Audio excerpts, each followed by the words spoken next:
Story മന്ത്രത്തിലേക്ക് സ്വാഗതം. നീലവിരിയിട്ട ജാലകം ഭാഗം 4. വരാമെന്ന് മേനകയോട് സമ്മതിച്ച ശേഷമാണ് ചിന്തു കല്യാണിയെക്കുറിച്ച് ഓർത്തത്. കല്യാണിയുടെ താക്കീത്തിനെക്കുറിച്ച്, കല്യാണിക്ക് നൽകിയ വാക്കിനെക്കുറിച്ച്.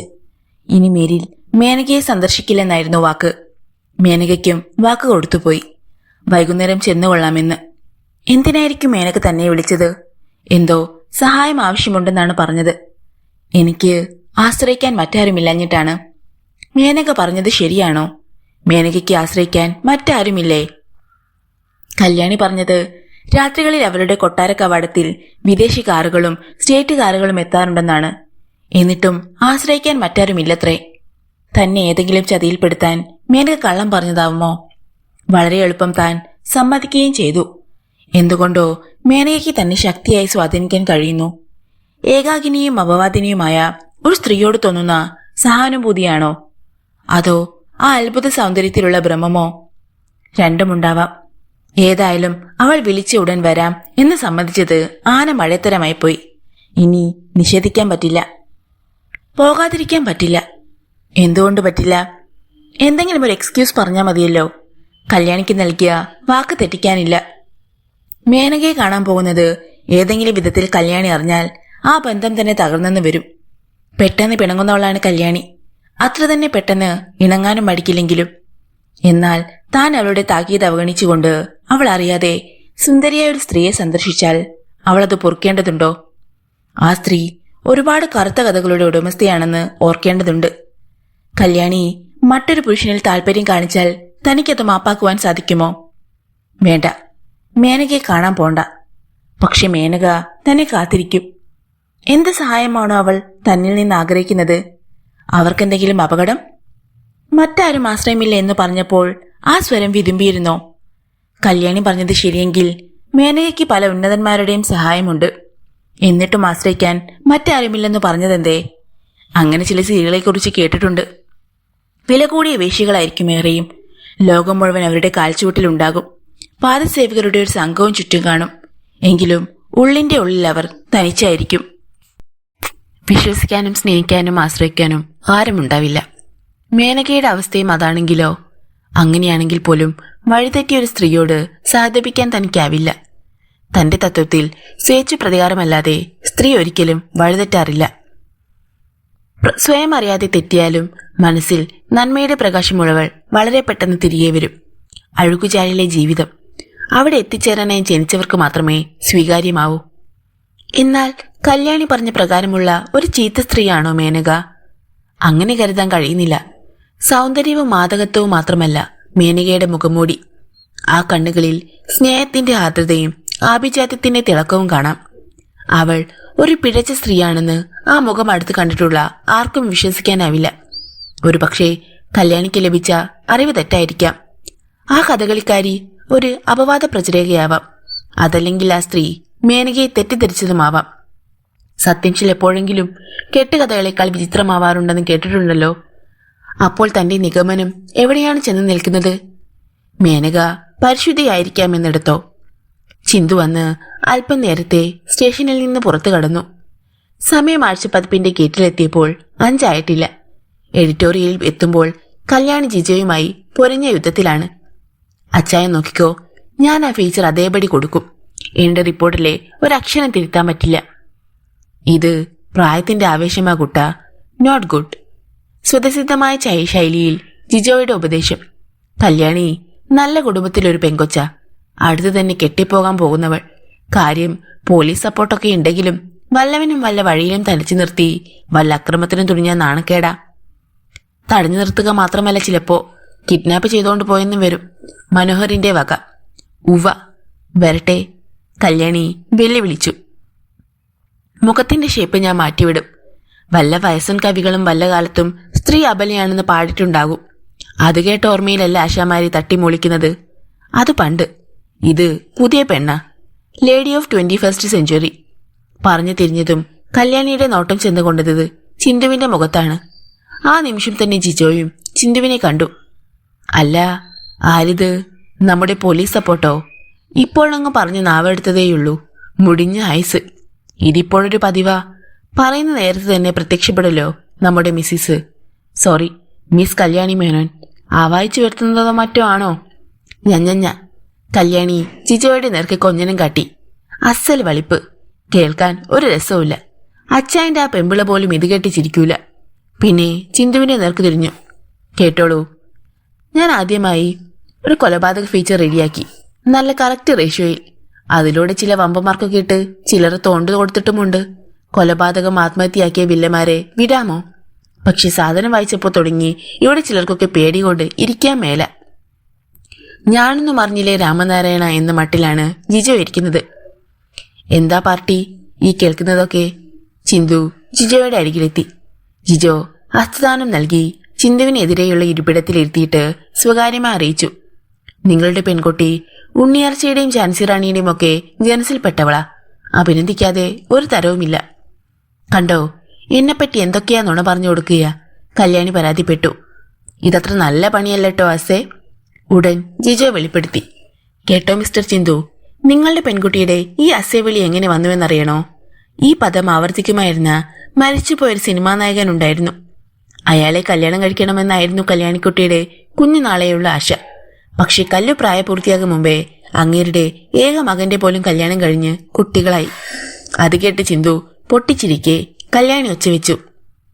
അത് പറയുമ്പോഴുള്ള ആ മോത നോക്ക്. നെടുമുടി വേണുവിന്റെ അസൽ ഡൂപ്പ്. ആ കള്ളച്ചിരിയും കണ്ണിറുക്കും പൊട്ടങ്കളിയും.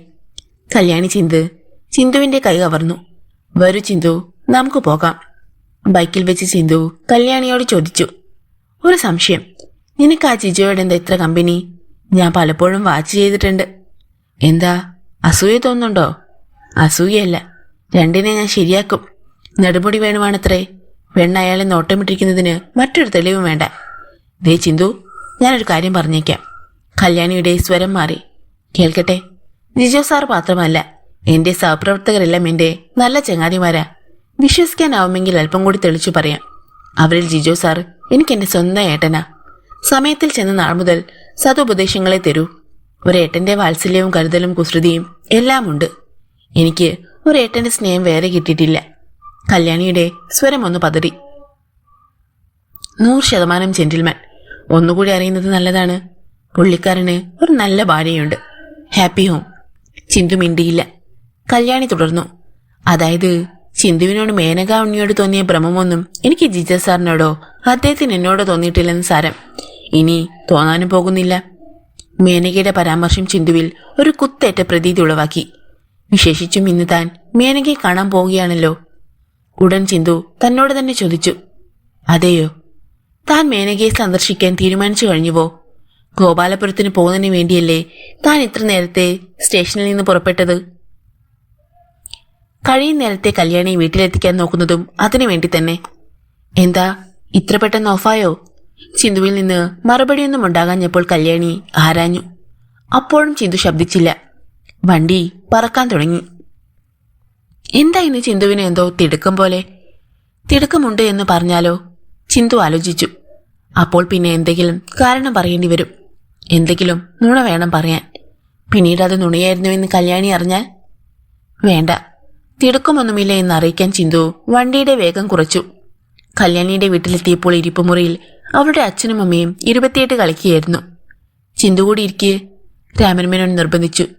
തിരക്കുണ്ടെന്ന് പറഞ്ഞാൽ തുടർന്ന് ബോധിപ്പിക്കാൻ കാരണമില്ലാത്തതിനാൽ ചിന്തു പ്രാണസങ്കടത്തോടെ അരമണിക്കൂർ അവിടെ പൊലിച്ചു. തിരികെ വീട്ടിലെത്തി ധൃതിയിൽ ഒരു കുളി പാസാക്കി. ഏട്ടനെത്തിയിട്ടില്ല. ഒരു സുഹൃത്തിന്റെ വെഡിങ് ആനിവേഴ്സറിയോട് അനുബന്ധിച്ചുള്ള ഡിന്നറിൽ പങ്കെടുക്കാൻ പോകുന്നു എന്ന് പറഞ്ഞാണ് ഏടത്തിയമ്മയിൽ നിന്ന് തടി തപ്പിയത്. ഗോപാലപുരത്തെത്തുമ്പോൾ രാത്രി കനത്തിരുന്നു. രാജവീതി ഏതാണ്ട് പൂർണ്ണ വിജനവും നിശബ്ദവുമായിരുന്നു. ഇരുവശത്തുമുള്ള കൊട്ടാരക്കെട്ടുകളിൽ വെളിച്ചമുണ്ടായിരുന്നില്ല. ശവകുടീരങ്ങളുടെ മൂകത. അപ്പോഴും പൂക്കളുടെ സുഗന്ധം ആ അന്തരീക്ഷത്തിൽ തങ്ങി നിന്നിരുന്നു. ബൈക്ക് വൈകുണ്ഠം കൊട്ടാരത്തോടടുത്തതും ചിന്തുവിൽ അമ്പരപ്പുണ്ടായി. ഒരു സംഘം ആളുകൾ ആ ഗേറ്റിൽ കൂടി നിൽക്കുന്നു. കൊട്ടാരത്തിലേക്ക് അവർ കല്ലുകൾ എറിയുകയാണ്. ആ വോട്ടിംപുറത്ത് പതിക്കുമ്പോഴുള്ള ശബ്ദം. ചിന്തുവിന്റെ ബൈക്കിൽ നിന്നുള്ള വെട്ടം കല്ലെറിയുന്നവരെ അല്പം സംഭ്രമിച്ചുവെന്ന് തോന്നുന്നു.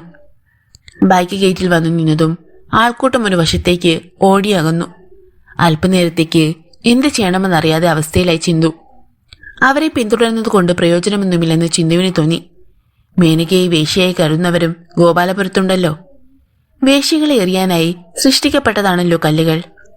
കാത്തു നിൽക്കാതെ ചിന്തു ഗേറ്റിന്റെ കോളിംഗ് ബെല്ലിന്റെ സ്വിച്ച് അമർത്തി. പലതവണ. ആരും വന്ന് ഗേറ്റ് തുറന്നില്ല. കൊട്ടാരത്തിന്റെ മുകൾ നിലയിൽ വിളക്കുണ്ട്.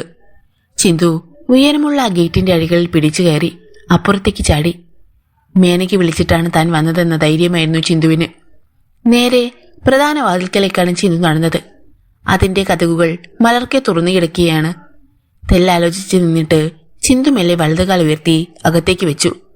പൊടുന്നനെ ശൂന്യതയിൽ നിന്ന് പ്രത്യക്ഷപ്പെട്ടതുപോലെ മുന്നിൽ മേനക. പുടവയും നേരിയതും, കണ്ണുകളിൽ നനവിന്റെ തിളക്കം. ഞാൻ കാത്തു നിൽക്കുകയായിരുന്നു. എനിക്കറിയാമായിരുന്നു വരാതിരിക്കില്ലെന്ന്. കുനിഞ്ഞ മുഖത്തോടെ, ചിന്തുവിന്റെ ഹൃദയത്തോടെ മെന്നാണമെന്ന് മേനക പറഞ്ഞു. മേനകയുടെ ജ്വലിക്കുന്ന മുഖത്തേക്ക് നോക്കി ചിന്തു ഒരു നിമിഷം നിന്നു. പിന്നെ നോട്ടം തിരിച്ചെടുത്തുകൊണ്ട് പതിഞ്ഞ സ്വരത്തിൽ പറഞ്ഞു, വരാതിരിക്കാൻ ഞാൻ വളരെ ശ്രമിച്ചു. പക്ഷേ സാധിച്ചില്ല. വന്നുപോയി. ഞാൻ അറിയാതെയാണ് വാക്ക് തന്നത്. അപ്പോൾ വാക്ക് തന്നതിന്റെ പേരിൽ മാത്രമാണോ ചിന്തു വന്നത്? എന്നു പറയാൻ പറ്റില്ല. വാക്ക് തെറ്റിക്കുന്നതിൽ ഒരു വിദഗ്ധനാണ് ഞാൻ. ചിന്തു വാക്ക് തെറ്റിച്ചാലും ഞാൻ ക്ഷമിക്കുമായിരുന്നു. ചിന്തുവിനോട് എനിക്ക് യാതൊരു പിണക്കവും തോന്നില്ലായിരുന്നു. എന്നാൽ ചിന്തു മനസ്സില്ലാതെയാണ് വന്നതെന്നറിഞ്ഞപ്പോൾ എനിക്ക് വിഷമം. ഇതിൽ ഭേദം ചിന്തു വരാതിരിക്കുകയായിരുന്നു. മേനകയുടെ സംസാര രീതിയും ഭാവഹാദികളും തികച്ചും കുലീനയായ ഒരു സ്ത്രീയുടേതായിരുന്നു. മന്ത്രവാദിനിയുടെയും മാതകമോഹിനിയുടെയും പരിവേഷം അവളിൽ നിന്ന് നീങ്ങിയിരുന്നു. ഞാൻ പറഞ്ഞത് ഒരുപക്ഷെ മനസ്സിലായിട്ടുണ്ടാവില്ല. ചിന്തു പറഞ്ഞു, എനിക്കിപ്പോൾ രണ്ട് മനസ്സുള്ളതുപോലെ തോന്നുന്നു. ഒരു മനസ്സ് നിങ്ങളിൽ നിന്ന് ഒഴിഞ്ഞു പോകാൻ എന്നെ പ്രേരിപ്പിക്കുന്നു. മറ്റേ മനസ്സ് നിങ്ങളുടെ അടുത്തെത്താൻ കുതിക്കുകയും ചെയ്യുന്നു. കുറെ നാളുകളായി ഈ രണ്ടു മനസ്സുകളും എന്റെ നെഞ്ചിനുള്ളിൽ യുദ്ധം തുടരുകയാണ്. മേനകയുടെ ചുണ്ടിൽ ചിരിയൂറി. തൽക്കാലം വിജയിച്ചിരിക്കുന്നത് എനിക്ക് വേണ്ടി ശബ്ദിക്കുന്ന മനസ്സ് തന്നെയാണല്ലോ. അതെ, സത്യത്തിൽ എന്റെ സംശയം നിങ്ങൾ എന്നെ ആവാഹിച്ചു വരുത്തിയതാണോ എന്നാണ്. അങ്ങനെ ആരെങ്കിലും ആവാഹിച്ചു വരുത്താനാകുമോ? ആവുമെന്ന് ഞാൻ ചില പുസ്തകങ്ങളിൽ വായിച്ചിട്ടുണ്ട്. ചിന്തു നല്ല കുട്ടിയല്ലേ? അത്തരം ചീത്ത പുസ്തകങ്ങളൊന്നും വായിക്കരുത്. കുട്ടിയോ? ഞാനോ? നമ്മൾ തമ്മിൽ വെറും 1 വയസ്സിന്റെ വ്യത്യാസമല്ലേയുള്ളൂ. ഗോപാലപുരംകാരെ സംബന്ധിച്ചിടത്തോളം ഞാൻ കാലാതീതയാണ്. ഞാൻ ജനിച്ചിട്ട് വളരെ വർഷങ്ങളായിരിക്കുന്നു. ഗോപാലപുരംകാർ അങ്ങനെ പലതും പറയുന്നുണ്ട്. അതാണ് ഇവിടേക്ക് വരാൻ ഭയം. എന്നാൽ എന്തുകൊണ്ടെന്നറിയില്ല. വരാമെന്ന് സമ്മതിച്ചു പോയി. വരാമെന്ന് പറഞ്ഞ സമയമാകും തോറും വന്നേ പറ്റൂ എന്ന തോന്നലുണ്ടായി. അതുകൊണ്ടാണ് ആവാഹിച്ചു വരുത്തിയതാണോ എന്ന് ഞാൻ സംശയിച്ചത്. അതെ, ഞാൻ ചിന്തുവിനെ ആവാഹിച്ചു വരുത്തിയതാണ്. അങ്ങനെ തന്നെ കരുതിക്കോളൂ. ആവാഹനം മന്ത്രവാദമൊന്നുമല്ല. ആത്മാർത്ഥമായി മനസ്സിനെ വിളിച്ചാൽ താനേ വിളി കേൾക്കും. ചിലപ്പോൾ വന്നുവെന്ന് വരാം. അതല്ല, ഗോപാലപുരംകാരെ പോലെ എന്നെ മന്ത്രവാദിനിയായി കാണാനാണ് ഭാവമെങ്കിൽ അതിനും വിരോധമില്ല. എന്നെക്കുറിച്ച് ആളുകൾ എന്ത് കരുതുന്നോ അതായി ഭാവിക്കാനാണ് എനിക്കിഷ്ടം. നിങ്ങളെ അവർ ഒരു വ്യഭിചാരിണിയായി കരുതിയാലോ? മേനകയിൽ ഒരു നടുക്കമുണ്ടായി. അവൾ ചിന്തുവിനെ നോക്കി ദയനീയമായി. അല്പം മുമ്പ് ഈ കൊട്ടാരത്തിന്റെ ഗേറ്റിലെത്തിയപ്പോൾ ആളുകൾ ഇവിടേക്ക് കല്ലെറിയുന്നതാണ് കണ്ടത്. അതൊരു പഴയ ശിക്ഷാ നടപടിയാണ്. കേട്ടിട്ടുണ്ടാവുമല്ലോ. കല്ലെറിഞ്ഞ് കൊല്ലാൻ വിധിക്കപ്പെട്ടവർ ആരാണെന്നും അറിയാമല്ലോ. ഞാൻ കല്ലെറിയപ്പെടേണ്ടവളാണെന്ന് ചിന്തുവിന് തോന്നുന്നുണ്ടോ? നിർത്തിയാണ് മേനക ചോദിച്ചത്. ഉണ്ടാവാം അല്ലേ? മേനകയുടെ കണ്ണു നിറഞ്ഞു. അങ്ങനെ തോന്നുന്ന വിധമായിരിക്കാം എന്റെ പെരുമാറ്റം. കഴിഞ്ഞ കുറി വന്നപ്പോൾ പൊട്ടിക്കരഞ്ഞുകൊണ്ട് ഞാൻ ചിന്തുവിന്റെ നെഞ്ചിലേക്ക് കുഴഞ്ഞു വീണത് ഓർമ്മയുണ്ടോ? ചിന്തുവിന്റെ 2ാമത്തെ സന്ദർശനമായിരുന്നു അത്. മുമ്പ് ഒരിക്കൽ മാത്രം കണ്ടിട്ടുള്ള ഒരു പുരുഷന്റെ നെഞ്ചിലേക്ക് ഒരു സ്ത്രീ കുഴഞ്ഞു വീഴുക, അതും അത്രയൊന്നും വികാര വൈവശ്യം ഉണ്ടാകേണ്ടതാത്ത ഒരു സന്ദർഭത്തിൽ. ചിന്തുവിനെന്നെ ന്യായമായും സംശയിക്കാം. നോ. ചിന്തു മുഖമിളക്കി. സങ്കടം വരുമ്പോൾ ചിലർ സാന്ത്വനത്തിന്റെ സ്പർശനത്തിനായി കൊതിച്ചേക്കാം. അതിനായി അരികിലുള്ളവരുടെ ചുമലിലേക്ക് ചാഞ്ഞെന്നും വരാം. ചിന്തു നുണ പറയുകയാണ്. എനിക്കറിയാം. എന്നെക്കുറിച്ചുള്ള ചിന്തുവിന്റെ ധാരണ മറ്റൊന്നായിരുന്നു. സാരമില്ല. ചിന്തുവിനറിയുമോ, സങ്കടം കൊണ്ട് സ്വാന്തനം കൊതിച്ചൊന്നുമല്ല ഞാൻ ചിന്തുവിന്റെ നെഞ്ചിലേക്ക് വീണത്. ചിന്തുവിനെ ഒന്ന് പരീക്ഷിക്കാനായിരുന്നു. സ്ത്രീയുടെ ഗന്ധമേറ്റാൽ തളരുമോ അതോ അള്ളിപ്പിടിക്കുമോ എന്നറിയാൻ. എന്നിട്ട് എന്ത് തോന്നി? ആൾ അത്ര മോശമൊന്നുമല്ലെന്ന് മനസ്സിലായി. ചമ്മലിൽ ചിന്തുവിന്റെ മുഖം കുനിഞ്ഞുപോയി. മേനക ചിരിച്ചു. നേർത്ത കിലുക്കമുള്ള ചിരി. പെട്ടെന്ന് ചിന്തു മുഖമുയർത്തി. എങ്കിൽ പിന്നെ ഇപ്പോൾ എന്നെ എവിടേക്ക് വിളിച്ചു വരുത്തിയത്? ഞാൻ പറഞ്ഞല്ലോ, പേടിക്കേണ്ടവനല്ലെന്ന് മനസ്സിലായതുകൊണ്ട് ഒരു സഹായം ആഗ്രഹിച്ച് വിളിച്ചു വരുത്തിയതാണ്. ആശ്രയിക്കാൻ ഞാനല്ലാതെ മറ്റാരുമില്ല എന്ന് പറഞ്ഞുവല്ലോ. അതെ, സത്യമാണ്. എങ്കിൽ പറഞ്ഞോളൂ, എന്ത് സഹായമാണ് വേണ്ടത്? എനിക്ക് ഒരു യാത്രയുണ്ട്. അതിന് എനിക്ക് തുണ വരണം. ഞാനോ? അതെ. എവിടേക്കാ? ചിന്തു വന്ന കാലിൽ തന്നെ നിൽക്കുകയാണല്ലോ. ഇപ്പോൾ തന്നെ എല്ലാം പറയണമോ? നമുക്ക് മുകളിലേക്ക് പോകാം. മേനക സ്റ്റെയർ കേസിലേക്ക് നടന്നു. പിന്നെ സാവധാനം പടികൾ കയറാൻ തുടങ്ങി. പകുതി പടിപ്പോൾ കയറിയ ശേഷം തിരിഞ്ഞു നോക്കി. ചിന്തു അപ്പോഴും നിന്നയിടത്ത് തന്നെ നിൽക്കുകയാണ്. ആഹാ, മേനകയ്ക്ക് അത്ഭുതം. എന്തേ വരാത്തത്? എന്നെ ഭയമാണോ? ഞാൻ യക്ഷിയോ മന്ത്രവാദിനിയോ വ്യഭിചാരിണിയോ ഒന്നുമല്ല. അങ്ങനെ ഞാൻ മാത്രം പറഞ്ഞതുകൊണ്ട് കാര്യമില്ലെങ്കിലും. എന്നാൽ എനിക്ക് വേണ്ടി പറയാൻ മറ്റാരുമില്ലാത്ത സ്ഥിതിക്ക് പറയാതെയും വയ്യ. മേനക നിർത്തി. പൊടുന്നനെ ചിന്തുവിൽ ചലനമുണ്ടായി. അവൻ സ്റ്റെയർ കേസിലേക്ക് നടന്നു. മേനക അവനെ മുകളിലേക്ക് നയിച്ചു. 5 മിനിറ്റ് നേരം ചിന്തു എനിക്കായി കാത്തിരിക്കേണ്ടി വരും. അപ്പോഴേക്കും ഞാൻ വേഷം മാറ്റിയെത്താം. മുകളിലെ ഇടനാഴിയിലെത്തിയതും മേനക പറഞ്ഞു, അതുവരെ ചിന്തുവിന് വിശ്രമിക്കാം. അവൾ ഇടനാഴിയോട് ചേർന്നുള്ള ഒരു മുറിയുടെ വാതിൽ തുറന്നു. പഴയ രാജാക്കന്മാരുടെ തരം പള്ളിയറ. ചിത്രപ്പണികൾ ചെയ്ത വീട്ടിക്കാട്ടിലിൽ പട്ടി വിരിച്ച പഞ്ഞിക്കിടക്ക. 5 മിനിറ്റിന് താമസമേ ഉള്ളൂവെങ്കിൽ ഞാൻ താഴെ കാത്തിരിക്കുമായിരുന്നല്ലോ, ചിന്തു അറിയിച്ചു. ചിന്തു തനിച്ച് താഴത്തിരുന്ന് മുഷിയണ്ട എന്ന് കരുതിയാണ് മേനക കിടക്കറയിൽ കടന്നു. ചിന്തു മടിച്ചു നിന്നപ്പോൾ വരൂ എന്ന് മേനക കയ്യാട്ടി. ചിന്തു ഇരിക്കൂ, കിടക്ക ചൂണ്ടിക്കൊണ്ട് മേനക പറഞ്ഞു. രാജാക്കന്മാർ ഉറങ്ങിയ പള്ളിക്കട്ടിലാണ്. ആ കിടക്കയും വിരികളും മാത്രമേ എന്റേതായുള്ളൂ. ആദ്യം ചിന്തു ഒന്നറച്ചു, പിന്നെ ധൈര്യം സംഭരിച്ചിരുന്നു. മേനക ആര് തന്നെയായാലും അതിസുന്ദരിയായ ഒരു സ്ത്രീയാണെന്ന കാര്യം തർക്കമറ്റതാണ്. സ്വന്തം കിടക്കറയിലേക്കാണ് അവൾ തന്നെ കൊണ്ടുവന്നിരിക്കുന്നത്. എന്തും പ്രതീക്ഷിക്കാം. എന്തിനും പോന്നവളാണല്ലോ. എങ്ങനെ ഈ നിമിഷങ്ങളെ നേരിടാമെന്ന് ചിന്തു ആലോചിച്ചു. ചിന്തു ഇവിടെയിരുന്ന് എന്നെക്കുറിച്ച് ആലോചിക്കുന്ന നേരം കൊണ്ട് ഞാൻ വേഷം മാറ്റിയെത്താം. മേനക പെട്ടെന്ന് കിടക്കറയുടെ ഒരു വശത്തെ വാതിൽ തുറന്നു. അത് മറ്റൊരറയുടെ വാതിലായിരുന്നു. കിടക്കറയ്ക്കുള്ളിൽ മറ്റൊരറ കൂടി. അതൊരു പക്ഷേ ഡ്രസ്സിംഗ് റൂം ആകാമെന്ന് ചിന്തുവിന് തോന്നി. മേനക അതിനകത്ത് കടന്ന് വാതിൽ തിരശ്ശീല വലിച്ചിട്ടു. ചിന്തുവിന്റെ ശ്രദ്ധ താൻ ഇരിക്കുന്ന കിടപ്പറയിലായി. സാമാന്യത്തിലധികം വലിയ മുറിയാണ്. മച്ചിൽ നിന്ന് തൂങ്ങുന്ന ഓട്ടുവിളക്കുകൾ. പക്ഷെ അവയിൽ എണ്ണത്തിരികൾക്ക് പകരം വൈദ്യുതിയിൽ പ്രകാശിക്കുന്ന ചെറു ബൾബുകളാണ്. പുറത്തേക്ക് തുറക്കുന്ന കമാനാകൃതിയിൽ ഒട്ടേറെ ജാലകങ്ങൾ. അവയിൽ നീലപ്പട്ട് വിരികൾ. I am ready. ശബ്ദം കേട്ട് ചിന്തു ഞെട്ടിയുണർന്നു. മുന്നിൽ മേനക. നിറയെ സ്വർണ്ണ നക്ഷത്രങ്ങളുള്ള മെയ്യോടൊട്ടിക്കിടക്കുന്ന നീല സാരിയാണ്. ആ വേഷത്തിൽ മേനകയുടെ കടഞ്ഞെടുത്ത പോലുള്ള ശരീരവടിവ് വ്യക്തം. നെറ്റിയിൽ നീല സിന്ദൂരം കൊണ്ട് ഒരു വലിയ വൃത്തം. പിന്നിൽ കോതി വിടർത്തിയിട്ടിരിക്കുന്ന മുടി. ആ മുടിക്കും നീലിമയാണോ എന്ന് സംശയം. മേനകയെ ഇപ്പോൾ സ്വർണ്ണനീല എന്ന് വേണമെങ്കിലും വിളിക്കാം. പട്ടിലും കസവിലും അവൾ ഒരിക്കലും ഇത്രമാത്രം സുന്ദരിയായിരുന്നില്ല. ഇനി നമുക്ക് പുറപ്പെടാം, മേനക പറഞ്ഞു. ചിന്തു എഴുന്നേറ്റു. എവിടേക്കാണെന്ന് ഇതുവരെയും പറഞ്ഞില്ല. എവിടേക്കായാലും ചിന്തു വരുമല്ലോ. പിന്നെന്തിനാ സ്ഥലം അറിയുന്നത്? എവിടേക്ക് വിളിച്ചാലും ഞാൻ വരുമെന്ന അഹന്ത വേണ്ട. ചിന്തുവിന്റെ മുഖം കനത്തു. തർക്കം വേണ്ട, ഞാൻ തോറ്റിരിക്കുന്നു. മേനക കീഴടങ്ങി. ഇന്ന് ശിവരാത്രിയാണല്ലോ. അതിന് ഞാൻ ആലുവയ്ക്ക് പോവുകയാണ്. ഞാൻ കൂടെ വരുന്നത് എന്തിന്? ഈ രാത്രിയിൽ ഇത്ര ദൂരം ഞാൻ തനിച്ചെങ്ങനെ വണ്ടിയോടിച്ചു പോകും?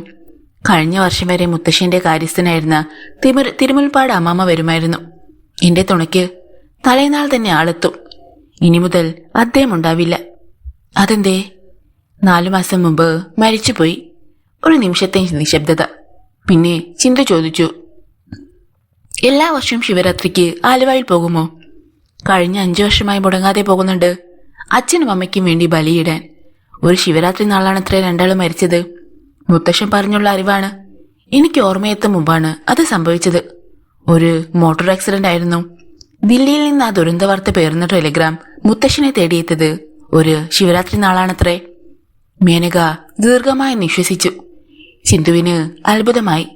മേനക ആദ്യമായാണ് അവളെക്കുറിച്ച് പറയുന്നത്. ഇതുവരെ തന്നെക്കുറിച്ച് ഒരു വാക്കുപോലും പറയാതെ മറ്റുള്ളവരുടെ രഹസ്യങ്ങൾ ചോർത്തെടുക്കുകയായിരുന്നു. ദർഭ വിരിച്ചതിൽ കുറച്ച് ഉണങ്ങലരി, എള്ളും പൂവും ചന്ദനവും, പുഴയിലെ പുണ്യജലത്തിൽ തർപ്പണം, എല്ലാം ഞാൻ തനിയെ ചെയ്യിക്കുകയാണ് പതിവ്. മണൽത്തട്ടിന്റെ ഏതെങ്കിലും ഒഴിഞ്ഞ കോണിൽ എന്നെ ഈ ഭൂമിയിൽ തനിച്ചാക്കി പോയവർക്ക് വേണ്ടി. മേനയുടെ ചുണ്ടുകൾ വിതുമ്പി. ഒരു ചെറിയ കുട്ടിയെപ്പോലെ അവൾ മിങ്ങിക്കരഞ്ഞു. അതെ, അച്ഛനും അമ്മയും നഷ്ടപ്പെട്ട ഒരു ചെറിയ കുട്ടിയാണ് അവളെന്ന് ചിന്തുവിന് തോന്നി. തീരെ ചെറിയ കുട്ടി. നേരത്തെ മൂടൽമഞ്ഞിലൂടെയാണ് കാർ നീങ്ങിക്കൊണ്ടിരുന്നത്.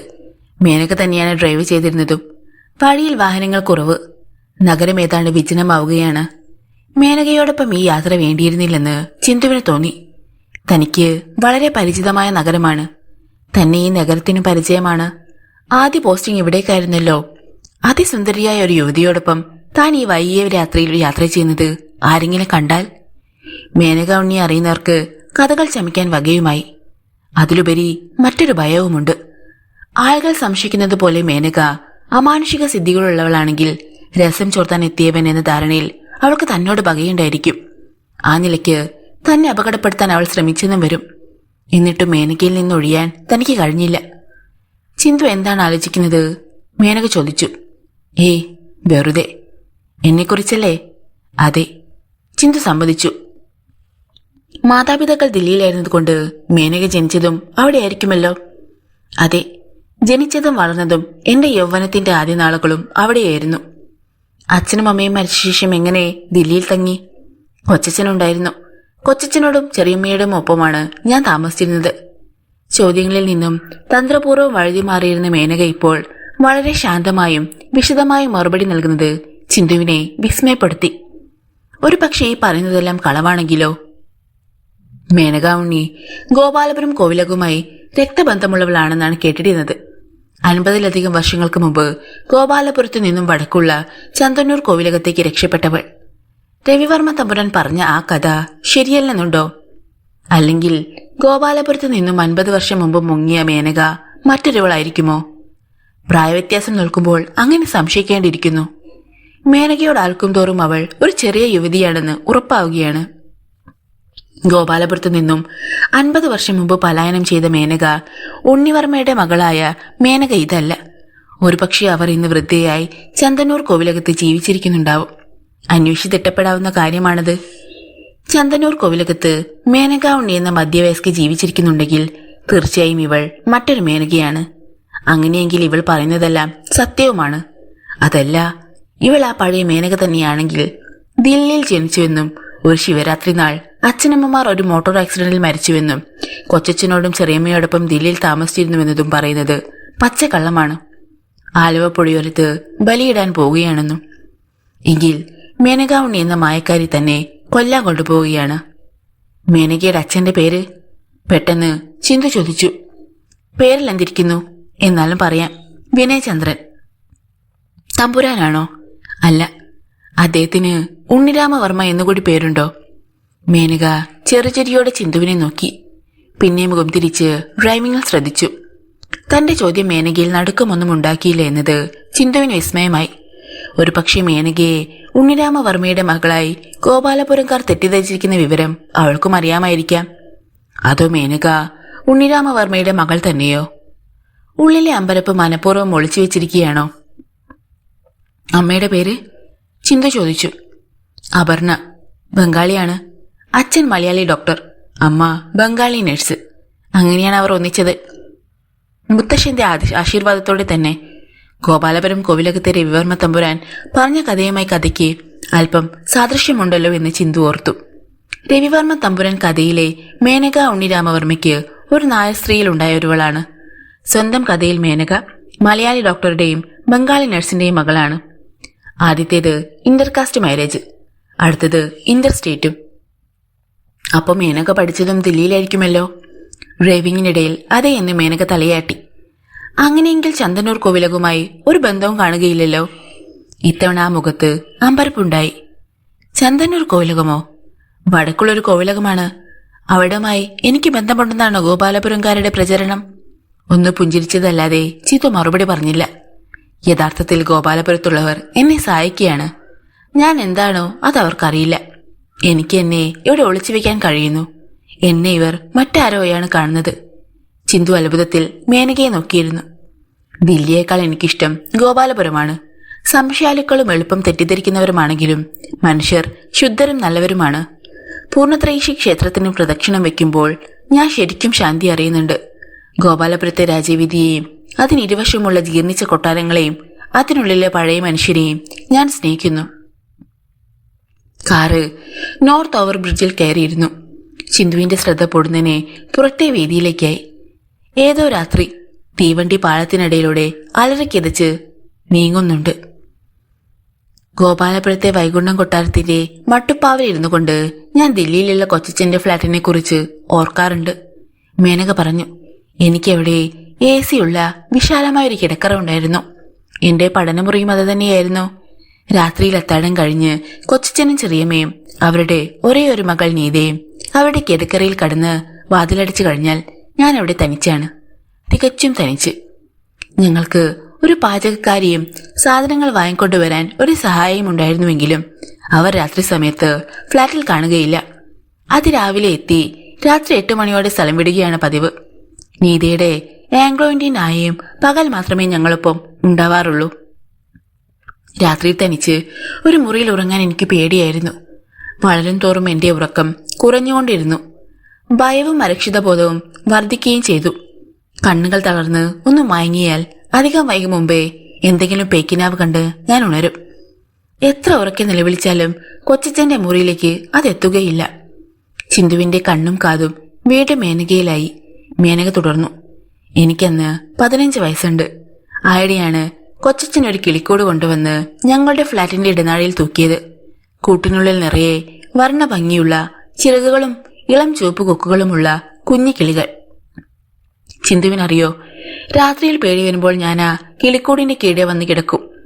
തണുത്ത മാർബിൾ തറയിൽ കിളികളുടെ ചിറകൊച്ച കേൾക്കുമ്പോൾ ഞാൻ തനിച്ചല്ല എന്ന ബോധത്തോടെ എനിക്ക് ഉറങ്ങാൻ കഴിയും.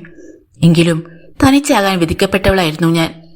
അതുകൊണ്ട് തന്നെ ഞാൻ ഈ ജീവിതത്തിൽ ഏറ്റവും കൂടുതൽ ഭയപ്പെടുന്നതും ഏകാന്തതയെയാണ്. ഇടനാഴിയിൽ തൂക്കിയ കൂട്ടിലെ കുഞ്ഞിക്കിളികൾ എന്തോ പകരുന്ന അസുഖം പിടിച്ച് ഒന്നൊന്നായി ചത്തു. പിന്നീട് ഞാൻ ആശ്രയിച്ചത് വെളുപ്പിനെ ഉണരാൻ വേണ്ടി ചിറ്റപ്പൻ എനിക്ക് സമ്മാനിച്ച അലാറം ടൈംപീസിനെയാണ്. അതും നെഞ്ചോട് ചേർത്ത് ഞാൻ ഉറങ്ങി. ആ ടിക് ടിക് ശബ്ദം കേൾക്കുമ്പോൾ ജീവനുള്ള ആരോ എന്തോ ഒന്ന് എന്റെ ഒപ്പമുള്ളതായി എനിക്ക് തോന്നി. ചിന്തു അറിയണം, ഒരു തുണയ്ക്ക് വേണ്ടി ഞാൻ അത്ര ആഗ്രഹിച്ചിരുന്നു. മേനകയുടെ സ്വരം ഇടറി. അത് കൃത്രിമമാണെന്ന് സംശയിക്കാൻ ചിന്തുവിന് കഴിഞ്ഞില്ല. ചിന്തുവിന്റെ ഉള്ളിൽ എവിടെയോ അലിവിന്റെ ഒരു ചെറിയ ഉറവ പൊട്ടി. ചിന്തുവിന് മുഷിഞ്ഞോ? ഞാൻ അറിയാതെയാണ് എന്റെ മനസ്സിന്റെ ജാലകങ്ങൾ ചിന്തുവിന് മുന്നിൽ തുറന്നുപോയത്. എനിക്കെന്താണ് പ്രത്യേകത? ചിന്തു ചോദിച്ചു. മേനക ശബ്ദിച്ചില്ല. മേനകയ്ക്ക് പ്രിയപ്പെട്ട ആരുടെ മുഖം എനിക്കുണ്ടെന്ന് ഒരിക്കൽ പറഞ്ഞുവല്ലോ. അതാരുടേതാണ്? മുഖം മാത്രമേയുള്ളൂ. കൈക്കുന്നെന്തോ ചവച്ചിറക്കും പോലെയാണ് മേനക പറഞ്ഞത്. സ്വഭാവം തമ്മിൽ എത്ര അന്തരം! ചിന്തു നല്ല കുട്ടിയാണെന്ന് എനിക്കറിയാം. അപ്പോൾ എന്റെ മുഖമുള്ള മറ്റേ കക്ഷി ചീത്തയായിരുന്നുവോ? അതിനുള്ള മറുപടിയായിരുന്നില്ല മേനക പറഞ്ഞത്. നാം ആലുവയിലെത്തിയിരിക്കുന്നു. അതോടെ ചിന്തു ഒരു സ്വപ്നത്തിൽ നിന്നോണം ഉണർന്നു. കാറിന് വെളിയിൽ കടന്നപ്പോൾ ചിന്തുവിന് വല്ലാതെ തണുപ്പ് അനുഭവപ്പെട്ടു. തീരത്ത് ബലികർമ്മം തുടങ്ങിയിരിക്കുന്നു. ആളൊഴിഞ്ഞൊരു കോണിലേക്കാണ് മേനക നടന്നത്. ബലിയിടാൻ കർമ്മികളെ ഞാൻ വാടകയ്ക്ക് എടുക്കാറില്ല. എല്ലാം എനിക്ക് മനപ്പാടമാണ്. ഷോൾഡർ ബാഗും തൂക്കി മേനക വെള്ളത്തിലേക്ക് ഇറങ്ങി. ചിന്തു കരയിൽ നിന്നു. മങ്ങിയ നിലാവെട്ടം. ഹൃദയത്തിൽ നിന്നാണ് വാക്കുകൾ ഒഴുകി വരുന്നതെന്നും തോന്നി. പൊടുന്നനെ അവന് കല്യാണി ഓർമ്മ വന്നു. കല്ലുവെങ്ങാൻ ഇതറിഞ്ഞാൽ? ഇല്ല, അവൾ ഒരിക്കലും അറിയില്ല. ചിന്തു സമാധാനിച്ചു. എന്തൊരു കുളിര്! മുന്നിൽ മേനക നനഞ്ഞ സാരി ദേഹത്ത് ഒട്ടിക്കിടക്കുന്നു. കൈകൾ നെഞ്ചിൽ പിണച്ചു വെച്ചിരിക്കുകയാണ്. എങ്കിലും അവൾ നഗ്നയാണെന്ന് ചിന്തുവിന് തോന്നി. വേപതുവോടെ അവൻ കണ്ണുകൾ തിരിച്ചു. ഈ യൂറനെടുത്തിട്ടാണ് കുളിര്. മാറ്റാൻ വേറെ സാരി ബാഗിലില്ലേ? ബാഗിൽ ബലിക്കുള്ള സാമഗ്രികളായിരുന്നു. സാരി കാറിലാണ് വെച്ചിരിക്കുന്നത്. എങ്കിൽ നടക്കാം. ചിന്തു നടന്നു കഴിഞ്ഞു. അവനോട് ചേർന്നാണ് അവൾ നടന്നത്. ഇടയ്ക്കിടെ ആ നനഞ്ഞ ചുമൽ അവന്റെ ദേഹത്ത് മുട്ടി. കല്യാണി ഹൃദയത്തിൽ നിറഞ്ഞു നിന്നിരുന്നെങ്കിലും കൈ എത്തിച്ച് മേനകയുടെ ചുമലിലിട്ട് തന്നിലേക്ക് ചേർത്തു പിടിക്കാനുള്ള പ്രേരണ ചിന്തുവിൽ അസഹ്യമായി. എന്നാൽ മേനകയുടെ പ്രതികരണത്തെക്കുറിച്ചുള്ള ഭയം അവനെ നിയന്ത്രിച്ചു. പെട്ടെന്നാണ് തൊട്ടരികിൽ നിന്നും സുപരിചിതമായ ഒരു ശബ്ദം വിളിച്ചത്. ഹലോ ചിന്തു. ചിന്തു ഞെട്ടി ചുറ്റും നോക്കി. മുന്നിലെ തീരത്ത് കല്യാണിയുടെ കേണൽ മാമൻ. ചിന്തു സ്തബ്ധനായി. കല്യാണിയുടെ വീട്ടിൽ വെച്ചാണ് ഇദ്ദേഹത്തെ പരിചയപ്പെട്ടത്. താനും കല്യാണിയുമായുള്ള ബന്ധം ഇദ്ദേഹത്തിന് അറിയുകയും ചെയ്യാം. തങ്ങൾ പ്രതിശ്രുത വധൂവരന്മാരാണെന്ന് വരെ. ഇടയ്ക്കിടെ കല്യാണിക്ക് ഫോൺ ചെയ്യുന്ന ആളാണ്. അല്പം വായാടിയുമാണ്. തീർച്ചയായും തന്നെ ഇവിടെ വെച്ച് കണ്ട കാര്യം ഇദ്ദേഹം കല്യാണിയോട് പറയും. ആരാണ് ചിന്തു കൂടെ? ചിന്തുവിനോട് ഒട്ടി നിൽക്കുന്ന മേനയെ നോക്കിക്കൊണ്ടാണ് കേണലിന്റെ ചോദ്യം. മറുപടി പറയാൻ ചിന്തുവിന് ശബ്ദം കിട്ടിയില്ല. സാരമില്ല. കേണൽ മേനോൻ ചിന്തുവിന്റെ ചുമലിൽ തട്ടി. ഞാൻ വെറുതെ ചോദിച്ചെന്നേയുള്ളൂ. Doesn't matter. ആ മനുഷ്യന്റെ ചുണ്ടുകൾക്കിടയിൽ ഒരു വല്ലാത്ത ചിരിഞ്ഞെരിങ്ങിയിരിക്കുന്നതായി ചിന്തു കണ്ടു. അവൻ കൂടുതൽ വിഷമത്തിലായി. എന്റെ ഒരു മേനക തന്റെ ആരാണെന്ന് പറയേണ്ടതെന്ന് ചിന്തുവിന് അറിയില്ലായിരുന്നു. സാരമില്ലെന്നേ, ഫോർഗെറ്റ് ഇറ്റ്. മേനോൻ വീണ്ടും ചിന്തുവിനെ സമാധാനിപ്പിച്ചു. നിങ്ങൾ ചെല്ല്, ഞങ്ങളും പുറപ്പെടുകയായി. ചിന്തു പിന്നീട് എന്തെങ്കിലും പറയും മുമ്പേ അയാൾ നടന്നു കഴിഞ്ഞു. പെട്ടെന്ന് ചിന്തു തിരിഞ്ഞ് ഈർഷ്യയോടെ മേനകയെ നോക്കി. നടന്നതൊന്നും അറിഞ്ഞ മട്ടില്ല മേനകയ്ക്ക്. നടക്കാം പറഞ്ഞതും അവൻ നടക്കാൻ ആരംഭിച്ചു. കേണൽ മേനോനെ കണ്ടതോടെ മേനകയോട് അല്പം മുമ്പ് തോന്നിയ ആകർഷണവും അവളുടെ കഥ കേട്ടുണ്ടായ സഹാനുഭൂതിയും എല്ലാം നഷ്ടമായി. കല്യാണി നഷ്ടമാകുമോ എന്ന ഭീതി വന്നതോടെ മേനക ഒന്നുമല്ലാതായി. മാത്രമല്ല, സർവ്വ കുഴപ്പങ്ങൾക്കും കാരണക്കാരി എന്ന നിലയ്ക്ക് മേനകയോട് വെറുപ്പുമായി. പിന്നീട് കാറിനടുത്തെത്തും വരെ ഇരുവരും തമ്മിൽ യാതൊരു സംഭാഷണവും ഉണ്ടായില്ല. കാറിൽ കടന്നിരുന്ന് വിളക്കണച്ച ശേഷം മേനക വേഷം മാറ്റി. മടക്ക യാത്രയിലും മേനക തന്നെയാണ് ഡ്രൈവ് ചെയ്തത്. ചിന്തുവിന് എന്തു പറ്റി? പെട്ടെന്നൊരു മൂഡൌട്ട്. യാത്രക്കിടയിൽ മേനക ചോദിച്ചു. ഒന്നുമില്ല. അവൻ മുഖം കുനിച്ചിരുന്നു. ആരായിരുന്നു അത്? തീരത്ത് വെച്ച് കണ്ട ആൾ. എന്റെ പ്രതിശ്രുത വധുവിന്റെ അമ്മാവൻ. മേനകയുടെ മുഖം മങ്ങി. എന്നെ ചിന്തുവിന്റെ കൂടെ കണ്ടത് കുഴപ്പമായോ? ചിന്തു മിണ്ടിയില്ല. അങ്ങേരെന്തെങ്കിലും പറഞ്ഞ് ആ കുട്ടിയെ തിരിപ്പിക്കും മുമ്പ് ഉള്ള സത്യം ചിന്തു തുറന്നു പറയണം. കാണാനും സംസാരിക്കാനുമൊക്കെ നിങ്ങൾക്ക് സ്വാതന്ത്ര്യമുണ്ടെങ്കിൽ. അപ്പോഴും ചിന്തു ശബ്ദിച്ചില്ല. അതല്ലെങ്കിൽ മേൽവിലാസം തരൂ, ഞാൻ ആ കുട്ടിയോട് പറയാം. ഞാൻ മൂലം വേണ്ട, ഇത്രയുമൊക്കെ സഹായം മതി. കനത്ത സ്വരത്തിൽ ആവുന്നത്ര പരിഭവം പ്രകടമാക്കിക്കൊണ്ടാണ് ചിന്തു പറഞ്ഞത്. അതോടെ മേനക നിശബ്ദയായി. നല്ല വേഗത്തിലാണ് അവൾ വണ്ടി വിട്ടത്. എങ്കിലും ഗോപാലപുരത്തെത്തിയപ്പോൾ നേരം പുലർന്നു കഴിഞ്ഞിരുന്നു. വൈകുണ്ഠം കൊട്ടാരത്തിന്റെ മുറ്റത്ത് വണ്ടി ചെന്ന് നിന്നതും ചിന്തു തിടുക്കത്തിൽ വാതിൽ തുറന്ന് പുറത്തു കടന്നു. ഞാൻ മടങ്ങുകയാണ്. അവൻ നേരെ ബൈക്കിനടുത്തേക്ക് നടന്നു. ബൈക്ക് സ്റ്റാർട്ടാക്കി പുറപ്പെടാൻ തിരിഞ്ഞപ്പോഴേക്കും മേനകയും കാറിന് വെളിയിൽ വന്നിരുന്നു. ഇനി? മേനക ചോദിച്ചു. ഇനിയില്ല. ദൃഢമായിരുന്നു ചിന്തുവിന്റെ മറുപടി. ഇല്ല എന്ന് പറഞ്ഞാൽ ഇവിടേക്ക് ഇനി വരില്ല എന്നാണോ? അതെ. ബൈക്ക് പുറത്തേക്ക് പറന്നകന്നു കഴിഞ്ഞിരുന്നു. യാത്രയിൽ പകുതി സമയം ചിന്തുവിന്റെ ഓർമ്മയിൽ കല്യാണിയുടെ കേണൽ മാമന്റെ മുഖമായിരുന്നു. ആ കള്ളച്ചിരി, ഡസൻ മാറ്റർ എന്ന സാന്ത്വനം. തന്നെ ഒരു അപൂർവ സുന്ദരിയോടൊപ്പം ആലുവ മണപ്പുറത്ത് കണ്ട വിവരം അയാൾ തീർച്ചയായും കല്യാണിയെ അറിയിക്കും. അയാൾ തന്നെ തെറ്റിദ്ധരിച്ചിരിക്കുകയാണ്. തന്നെ അനന്തരവളുടെ പ്രതിശ്രുത വരനിൽ നിന്നും ഇയാളത് പ്രതീക്ഷിച്ചിട്ടുണ്ടാവില്ല. ഒരു കല്യാണാലോചന അവസാനിപ്പിക്കുന്നത് പോലെ ലഘുവായി തന്നെ ഒഴിവാക്കാൻ അയാൾ വിചാരിച്ചിട്ടുണ്ടാവും. എളുപ്പം തെറ്റിദ്ധരിക്കുന്നയാളാണ് കല്യാണിയും. കല്യാണിയോട് എന്ത് മറുപടി പറയും? സത്യം പറയാൻ പറ്റില്ല. മേനകയെ കാണരുതെന്ന് കല്യാണി വിലക്കിയിരുന്നതാണ്. എന്തെങ്കിലും നുണ പറയാമെന്ന് വെച്ചാൽ ആരായിരുന്നു കൂടെയെന്നാണ് പറയുക? തന്റെ പരിഭ്രമം ഒരു എക്സ് പട്ടാളം വ്യക്തമായി കണ്ടതാണ്. ഫോർഗെറ്റ് ഇറ്റ് എന്ന് പരിഹസിക്കുകയും ചെയ്തു. കല്യാണം കഴിഞ്ഞാൽ തനിക്ക് ഏറെ അടുപ്പമുള്ള സ്ത്രീ ഏടത്തിയമ്മയാണ്. അത് ഏടത്തിയമ്മയായിരുന്നു എന്ന് പറയാൻ പറ്റില്ല. തന്റെയും കല്യാണിയുടെയും വിവാഹം നടക്കുകയാണെങ്കിൽ ആ ചടങ്ങിനോടനുബന്ധിച്ച് ഈ കേണൽ മാമനും തന്റെ വീട്ടിൽ വരാതിരിക്കില്ല. അയാൾ ഏടത്തിയമ്മയെ കാണാതിരിക്കുകയുമില്ല. മറ്റ് ഏത് സ്ത്രീയോടൊപ്പം താൻ ആലുവ ശിവരാത്രിക്ക് പോയാലാണ് കല്യാണി മാപ്പ് തരിക? ഇല്ല, അങ്ങനെയൊരു സ്ത്രീയില്ല.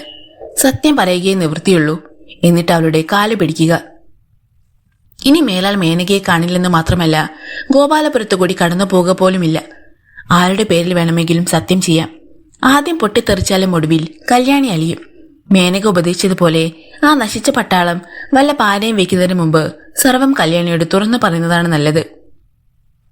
ചിന്തു വീട്ടിലെത്തിയപ്പോഴേക്കും ഏട്ടൻ ചന്തുപ്രസാദ് സ്റ്റേഷനിലേക്ക് പോയി കഴിഞ്ഞിരുന്നു. വിശേഷം തിരക്കാനെന്ന ഭാവേന ഏടത്തിയമ്മയോട് എല്ലാം പിന്നെ എന്ന് പറഞ്ഞ് തഴുതപ്പിയോടി കുളിമുറിയിലെത്തി. തിരിച്ചു വന്ന ഉടൻ കല്യാണിയെ വിളിച്ചു. കല്ലുപ്പെണ്ണേ, എന്തേ? റെഡി ആയിക്കോ, ഞാൻ ദേ വരുന്നു. എവിടെ പോവാനാ റെഡിയാവേണ്ടത്? ഇന്ന് നിന്റെ ആഴ്ചപ്പതിപ്പില്ലേ? ഇന്നലെ അവിടെ നിന്ന് പോന്നത് ഇത്തിരി കനപ്പെട്ട ജോലിയുമായിട്ടാ. അത് വീട്ടിലിരുന്ന് തീർത്ത് നാളെ കൊണ്ടുപോയി കൊടുക്കാമെന്ന കരാറിലാണ് ഇന്നലെ അവിടെ നിന്ന് പോന്നത്. ഞങ്ങളുടെ എഡിറ്റോറിയലിൽ ഇരുന്നാൽ പണി പകുതിയെ നടക്കൂ. പകുതി സമയം സന്ദർശകരോടുള്ള വാചകമടിയിൽ പോകും. എന്നിട്ട് ഇന്ന് വരുന്നില്ലെന്ന കാര്യം ഇന്നലെ നീ പറഞ്ഞില്ലല്ലോ. എന്റെ ആൾ രാവിലെ ഇതിലേ വന്ന് ഒന്ന് ഹാജർ വെച്ചിട്ട് പൊയ്ക്കോട്ടെ എന്ന് കരുതിയ. ശരി, ഞാൻ വരാം. എനിക്കൊരു കാര്യം പറയാനുണ്ട്. നമുക്കൊന്നിച്ച് ഒന്ന് പുറത്തു പോകാം. ജോലിയുണ്ട് കുട്ടാ. എളുപ്പം വിടാൻ വേണ്ടി ചക്കരെ. നമുക്ക് ശിവന്റെ അമ്പലം വരെ പോയാൽ മതി. ആ മൈതാനത്തിലെ ആഴ്ചവട്ടിൽ നിന്ന് സംസാരിക്കാം. ഏറിയാൽ അരമണിക്കൂർ. നിന്നെ തിരികെ വീട്ടിൽ കൊണ്ടുപോയി വിട്ടിട്ടേ ഞാൻ സ്റ്റേഷനിലേക്ക് പോകൂ. റാൻ. ചിന്തു ഫോൺ വെച്ചു. ധൃതിയിൽ വേഷം മാറ്റി നിന്നുകൊണ്ട് ചായയും ഇഡലിയും അകത്താക്കി ബൈക്കിൽ പുറത്തേക്ക് പാഞ്ഞു. തന്റെ വീട്ടിലോ കല്യാണിയുടെ വീട്ടിലോ ഏതെങ്കിലും റെസ്റ്റോറന്റിൽ വെച്ചോ അവളുമായി സംസാരിക്കാൻ പറ്റില്ല. ദേഷ്യം വന്നാൽ പരിസരം മറന്ന് ഒച്ചവെക്കുന്നവളാണ്. ശിവന്റെ അമ്പലത്തിന് മുന്നിലെ മൈതാനം തികച്ചും സൗകര്യപ്രദമാണ്. രാവിലെ 9 കഴിഞ്ഞാൽ അവിടെ മേതാണ്ട് വിജനം. എത്ര ഒച്ച വെച്ചാലും പരിസരത്ത് ആരും കേൾക്കുകയില്ല. കല്ലു എന്നോട് ക്ഷമിക്കുമെങ്കിലേ ഞാൻ ഈ കാര്യം പറയൂ. അങ്ങനെയായിരുന്നു ചിന്തുവിന്റെ തുടക്കം. ക്ഷമിക്കാവുന്നതാണെങ്കിലേ ക്ഷമിക്കൂ എന്ന് മുമ്പ് പലപ്പോഴും പറഞ്ഞിട്ടുള്ളതാ. എനിക്കൊരു അബദ്ധം പണിഞ്ഞതാ. കല്ല് വിചാരിച്ചാൽ ക്ഷമിക്കാൻ കഴിയുന്നതേയുള്ളൂ. ശരി, കേക്കട്ടെ. ഞാൻ പറഞ്ഞു തീർന്ന ശേഷമേ മറുപടി പറയാവൂ. ശ്രമിക്കാം. എന്നാൽ മേനകയുടെ ഫോൺ വന്നതും അതിന് വരാം എന്ന് മറുപടി നൽകിയതും വരെ എത്തിയപ്പോഴേക്കും കല്യാണി ക്ഷോഭിച്ചു കഴിഞ്ഞു. എന്തിനാ വരാന്ന് പറഞ്ഞത്? അവളെ ഇനി മേലാൽ കാണരുതെന്നും ബന്ധപ്പെടരുതെന്നും ഞാൻ വിലക്കിയിരുന്നതല്ലേ? കല്ലു, വാക്ക് മാറരുത്. മുഴുവൻ കേട്ടിട്ട്. ശരി. കല്യാണി പല്ല് കടിച്ച് കൈകെട്ടി നിന്നു. ചിന്തു ബാക്കി പറയാൻ തുടങ്ങി. വാക്കു കൊടുത്ത പ്രകാരം മേനകയുടെ കൊട്ടാരത്തിൽ പോയത്. ആലുവയിലേക്കുള്ള യാത്ര. അവളുടെ അനുതാപം ഉണർത്തുന്ന കഥ. എല്ലാം മേനകയുടെ നനഞ്ഞു കുതിർന്ന ശരീരത്തോട് ഭ്രമം തോന്നിയ കാര്യം മാത്രം ഒളിച്ചു. ഒടുവിൽ മണൽപ്പുറത്ത് വെച്ച് കല്യാണിയുടെ കേണൽ മാമനെ കണ്ടതുവരെ എത്തി. അതോടെ കല്യാണിയുടെ ക്ഷമ നശിച്ചു. അത് ശരി, ഇപ്പോഴല്ലേ ഈ കുംഭസാരത്തിന് പിന്നിലെ രഹസ്യം പിടികിട്ടിയത്? മാമൻ നിങ്ങളെ കണ്ട സ്ഥിതിക്ക് വിവരം ഞാൻ അറിയുമെന്ന് ചിന്തുവിന് തീർച്ചയായി. അതുകൊണ്ട് മാമൻ പറഞ്ഞറിഞ്ഞ് ഞാൻ വഴക്കുണ്ടാക്കുന്നതിന് മുമ്പ് എന്റെ അടുത്ത് ഏറ്റുപറഞ്ഞ് ശുദ്ധഹൃദയനാവാൻ നോക്കിയതല്ലേ? ആലുവയിൽ പോയത് ബലിയിടാനാണോ മറ്റെന്തെങ്കിലും ആവശ്യത്തിനാണോ എന്ന് ആർക്കറിയാം? കല്യാണി വിങ്ങിപ്പൊട്ടി കരയാൻ തുടങ്ങി. കല്ലു, എന്തായത്? മറ്റെന്തെങ്കിലും ആവശ്യത്തിനാണെങ്കിൽ മരം കൊച്ചുന്ന തണുപ്പത്ത് ആലുവ മണപ്പുറം വരെ പോകേണ്ട കാര്യമുള്ളോ? ആ വലിയ കൊട്ടാരത്തിൽ എന്തിനും സൗകര്യമുണ്ട്. അതറിയാം. അവിടെ അവൾ എന്താണ് ചെയ്യുന്നതെന്നും അറിയാം. എന്നാലും ഇനി മേലാൽ അവളെ കാണില്ലെന്ന് എനിക്ക് വാക്ക് തന്ന ചിന്തു. കല്യാണിക്ക് സങ്കടം സഹിക്കാൻ കഴിയുന്നില്ല. ഫോൺ ചെയ്തപ്പോൾ ചെല്ലാമെന്ന് ഞാൻ ആ സ്ത്രീക്ക് വാക്ക് കൊടുത്തുപോയി. അതുകൊണ്ട് മാത്രമാണ്. എന്തിനാ വാക്ക് കൊടുത്തത്? ആ വേശ്യയ്ക്ക്. മറ്റാരും സഹായിക്കാനില്ലെന്ന് പറഞ്ഞപ്പോ ഞാൻ അറിയാതെ പോലും കള്ളം, പച്ച കള്ളം. എല്ലാം അറിഞ്ഞോണ്ടാണ്. ചിന്തു ഒരു ഭയങ്കരനാണ്. കല്ലു, നിന്നെ വിശ്വസിക്കണം. ഞാൻ അറിയാതെ എന്റെ മനസ്സ്. എന്ത്? കല്യാണി ഞെട്ടലോടെ ചിന്തുവിനെ നോക്കി. അതെ, ഞാൻ അറിയാതെ എന്റെ മനസ്സ് ആ സ്ത്രീയുടെ പിടിയിൽ പെട്ടുപോയതാണ്. അപ്പോ ചിന്തുവിന്റെ മനസ്സ് അവളുടെ പിടിയിൽ പെട്ടുപോയി ഇല്ലേ? തകർന്നുകൊണ്ടാണ് കല്യാണി ചോദിച്ചത്. എന്നല്ല, എന്ന് ഞാൻ പറഞ്ഞു. താൻ എന്താണ് പറഞ്ഞതെന്ന് ചിന്തുവിന് സംശയമായി. ഒപ്പം പരിഭ്രമവും വർദ്ധിച്ചു. എന്ന് തന്നെയാണ് ചിന്തു പറഞ്ഞത്. സ്വയം അറിയാതെയാവും ചിന്തു ആ സത്യം പറഞ്ഞത്. എല്ലാം എനിക്ക് മനസ്സിലായി. സൗന്ദര്യത്തിൽ ഭ്രമിക്കാത്ത ഒരു പുരുഷനുമില്ല. ഇനി ഞാൻ ഒരു വിലക്കും വെക്കുന്നില്ല. ചിന്തുവിന് ആരെയും കാണാം, എവിടെയും പോകാം. ആലുവയിലോ വൈകുണ്ഠത്തിലോ ഹിമാലയത്തിലോ എവിടെയും. കല്യാണി തിരിഞ്ഞു നടന്നു കഴിഞ്ഞു. കല്ലു, പോകരുത്. ചിന്തു അവളുടെ കയ്യിൽ പിടിച്ചു. ചിന്തു, എന്നെ വിട്. കല്യാണിയുടെ സ്വരം മാറി, മുഖം മാറി. ഇല്ല, അങ്ങനെ നിന്നെ എനിക്ക് വിടാൻ പറ്റില്ല. വിടില്ലെന്ന് തീർച്ചയാണോ? തന്റെ കയ്യിൽ കടന്നുപിടിച്ച ഒരു തെമ്മാടിയോടെന്നാണുമാണ് അവളുടെ ചോദ്യം. അതെ. ചിന്തു പറഞ്ഞു നിർത്തിയില്ല. കല്യാണിയുടെ കൈത്തലം ആ കവിളിൽ വീണു. ബാസ്റ്റഡ്.